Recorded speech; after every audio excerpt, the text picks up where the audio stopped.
2023 is coming to an end, and I wanted to make a video reminiscing all the past anime I've watched this year and to pique your interest into watching some new anime as well. By the way guys, happy New Year's Eve. I hope you guys had a great year this year, and I wish nothing but the best for you all this coming year as well. I've divided this video into 3 sections to make it more distinguishable between all these animes. The sections I made for these animes are the movies, ongoing, new, and ended. Let's go over these bad boys. If you're new here, I create banging anime videos from breakdowns, recommendations, news, and relating anime to real life. We do it all here. Let's get started. There's quite a bit of anime to go over, so let's make this a fun one. Oh yeah, by the way, spoilers for some anime, and here is the anime list for this video. So first, I want to go over the movies. The movies I saw this year was Demon Slayer Season 3's premiere and The Boy and the Heron. I won't be talking about The Boy and the Heron in this video because I made a whole video on that a couple weeks ago, so I'll have the link in the description down below. Let's talk about the Demon Slayer Season 3 movie. So first off, my movie experience was very shitty. I'll keep it short. The movie took almost 40 minutes, 50 minutes to start playing. As we were watching it, there was a lot of freezes and stuttering as we were watching it, and it was freezing during the Season 2 recap, and the new stuff like the actual Season 3 content was also freezing. So this was a very bad experience for me and my girlfriend. I also did not like that they did a whole recap for Season 2. I mean, the majority of people going to theaters have already seen Season 2. I feel like they really played a lot of it in the theater. They played over like 30 minutes of it, probably even more, and I didn't enjoy it. If it was like 5 to 10 minutes, keeping it short and sweet and simple, it would have been good, but they just really overplayed that, and I didn't enjoy that. But the actual Season 3 content that we were introduced to was great and amazing. Overall, Demon Slayer Season 3 was fantastic. I remember watching this in theaters and was like, I need to watch this as soon as I can because they set up some good stuff. As soon as I did start watching it, I could not put this anime down. I really enjoyed this story, and finally getting to see these characters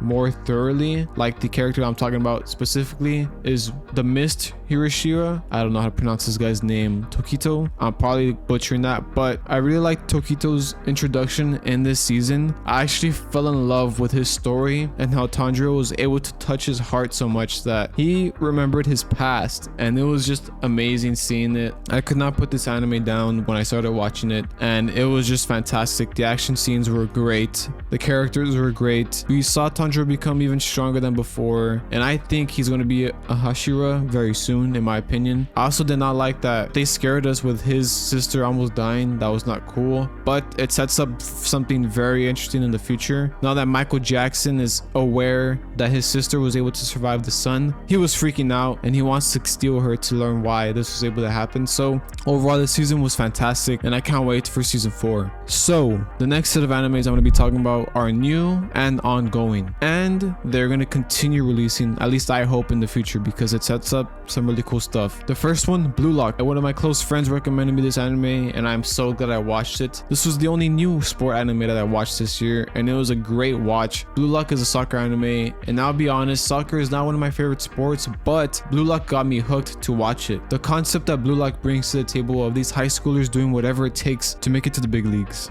is insane. The show's competition feels constantly tense due to the high stakes that the show sets, but it can also be very lighthearted and funny. The relationships and characters are all amazing, and I would say Nagi is by far one of my favorites. Some final thoughts on this anime: it is amazing. It is action-packed, it is tense, and the display of soccer skills that we see with these young guys playing is awesome. There's a betrayal in this anime, there is friendship and camaraderie in this anime, and it is just great. I'm excited for the movie, and I'll be watching it for sure. Hopefully it does release. Heavenly Delusion. I made a video on this, and this is one of my favorite standouts by far for me this year. If you want to see a very in-depth breakdown on this, I'll post a link in the description down below, but I'll be briefly overviewing it. This was so good to me that I was even trying to explain the story of Heavenly Delusion to my family, who doesn't really watch anime, and I look like a crazy person, but I was just dying to talk about it to somebody, even if I sounded ridiculous. The setting that this story is established in has been used before, the post-apocalyptic world, but does it so differently and unique. The two main characters are by far one of my favorite duos this year. They're loud, smart, courageous, and really care for one another. This story is very unique and follows different points of views, which makes the world building interesting and more natural. I'm excited, and I hope Season 2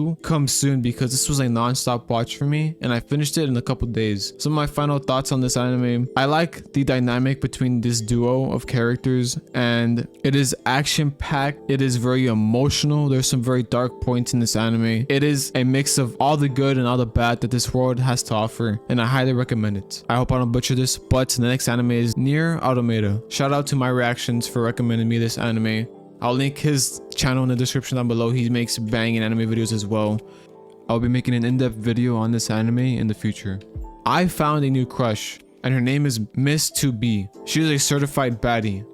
I mean badass, that fights off machine life forms that took over Earth centuries ago. Yeah, you heard me right. In this world, Earth was invaded by aliens. These aliens forced the humans to leave toward the moon by using machine life forms. Basically, aliens built robots and they kicked the humans out. Humans, in a desperate attempt to take back the Earth from the moon, create androids like Miss 2B, my crush, to fight off these aliens and the robots to try and take back Earth. This anime explores human emotions through these life forms and these androids as well. Humans actually forbid androids to feel emotions like Miss 2B, and we are constantly reminded with that throughout the series. Especially 2B, she really does not like when Nines is trying to be funny or enthusiastic or anything like that. She says shut up, but I feel like deep down she actually likes him and has some emotion behind her. This is a great watch for me, but it leaves a lot of unanswered questions at the end of the day, in my opinion. So that means season 2 is gonna come, or I hope it is, and I'm really excited for it. The next set of animes I'm going to be talking about are ongoing. Vinland Saga season 2. I made a whole video on why Vinland Saga deserved anime of the year, so if you want to go watch that, I'll be linking that down as well. And if I don't mention this anime in this video, then that would be a huge mistake. Like I just mentioned, anime of the year went to Vinland Saga season 2. Vinland Saga, a story about one's revenge blinding themselves so much that they don't realize the devastation they bring to the world trying to get revenge. Hate and sadness take over Thorfinn and leads to dire consequences and actions, and then he loses the ability to get revenge, which causes him to lose a sense of identity due to his obsession with revenge taking over his life. This leads to him being borderline suicidal and leads to one of, if not the best transformations I have ever seen in fiction history. It shows that anyone can change from a devastating and depressing state to a hopeful and courageous one through forgiveness for oneself and wanting to change. If you have not seen Vinland Saga, click off this fucking video and go watch it. It's good. My Hero Academia has always had a lot of light tones and a very light-hearted story. We see some messed up things here and there, but overall the heroes always come through and have a smile on their face at the end of the day. But this season of My Hero flipped on our main character completely, and he just became a very dark version of himself. He fought crime alone, non-stop, and even when no one wanted him to be the hero in the first place, he was doing this for everyone else, being selfless. But at the same time, he was losing himself, as we saw in season 6, and we saw he was not sleeping or eating, just fighting off crime as much as he could. We saw a side of Deku I never thought we would see, and it was so good. My Hero Academia season 6 did something completely different from the past seasons and took a very dark turn, and I loved it so much. I'm very excited for the new season coming up, so hopefully that will happen soon. The anime I'm going to be talking about now are ongoing and have been ongoing for a while, and I'm just really excited for My Hero's season 7 to come out because this season was just amazing. So now we're going to be going over the anime that ended this year, and let's see what we have. Pluto, which I think might get a season 2, but I am not sure. Comment down below if I'm wrong, but the ending of Pluto leaves or suggests that season 2 might come out. But a lot of people in the comments in my previous video were saying that the manga ends there, so I guess it's gonna end there. That's why I put this in the ending, because it premiered this year but it's already done. Let's go over it. If you're interested for a more in-depth breakdown, links down below. This is such a hidden gem of an anime this year. Episode 1 was such a tearjerker for many and did it in a matter of minutes. The main characters are great. The story and investigation in this anime are intense and exhilarating each time you see the main character get closer to answers of the mystery. The themes in this anime are very intense, like dealing with human emotion and how it feels like to be a human, humans' relationship and ethics with technology, and references to real life history like the KKK. This is not an action-packed anime, but delivers such a rich story with great storytelling. By the way, Pluto is a reimagining of Astro Boy, if you have ever heard of Astro Boy. Super popular back then, and I'm so glad they reimagined it because this anime It's basically his origins. I don't know anything about Astro Boy, but I feel like this felt more mature, and the visuals combined with the music were just great, and it was just a great storytelling anime. I highly recommend you watch it. Last but not least, of course, I have to put AOT at the end. AOT's final specials came out this year, and I cannot express the amount of emotions that I felt watching these last 2 episodes. I was excited for what was to come, nervous to see if the ending was going to be good like the story, and sad that it was finally coming to an end. AOT's finale episodes were a great conclusion to such an immersive world and story. I actually watched both specials back to back with my girlfriend, and it was such a great experience seeing them together. We avoided not having to wait a couple months for the releases because I didn't want to watch one and then have to wait a couple months to watch the next one. That would just be, why would you do that to yourself? So I just watched both of them back to back as soon as the last one released. The ending was solid, and people who read the manga and described the ending was terrible, you were absolutely wrong.